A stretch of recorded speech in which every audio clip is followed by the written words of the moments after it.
Kuki Kulai Piber Singna, Kautuk Maning Sing, Singda, Amade, Kadang Banda, Nomai Captain, Attack Jatarak Badagi, Nupi Amaleki Daba Yauna, Bioika, Asok Upon Nankan Kiba Adu Live Activity. Meecham Meeyam Punsi Kanba Ngamdraba Manipur Police ki Dgp Amadi, Manipur leingak Security Advisor, Moral Grounder Pham Thadokkadabani haina, COCOMI ki Maikadagi Phongdurukli. Ngasi Kuki Kulai Piber Singna, Kautuk Maning Jing, Singda Amadi Kadang Banda, Nomai Captain, Attack Jatarakiba Aduga Madi Lainanan, Nafel Pata Laiba COCOMI Officer Pangtokpa, Pauki Mifam Amada COCOMI Media Coordinator, Y. Shurjit Kumar Kumana Hai. Central Force Amadi State Force के personnel सिंगना ngak selaga leiba mafam amada kuki kulai paiba singna landarak pada nupi ama lekhidaba amadi nupi adugi chahi nauriba macha nupi ama yauna myoi kaya aso apan nanghan kiba thawdo ado thamoi shokna nuaite Central Amadi State Force na Meeyam nimthi da ngakni haina aikoina khallu pane Ajek adu kuki kulai paiba singna khul ngako volunteer sing leitabagi achengba tanja yingduna jatharakibane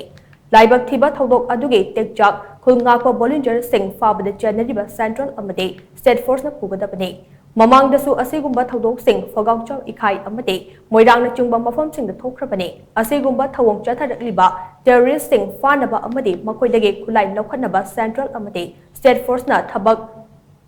Taukidabagi Fibam Yam Ubafange. Masigi Ona Tainabada, Masagi Kulngakcho Riba Bollinger Singh, Paba Amade, Makoidage Kulai Fagapa, say Tayonaba Amade. Meecham Meeyam Punsi Kanba Ngamdraba Manipur Police ki Dgp Amadi, Manipur leingak Security Advisor, Moral Grounder Pham Thadokkadabani haina mangna makha take. Security Advisor Amadi Dgp Moral Grounder Pham Thadokkadabani haina COCOMI Amadi lebak Meeyam lawjei mamang su aikoi COCOMI na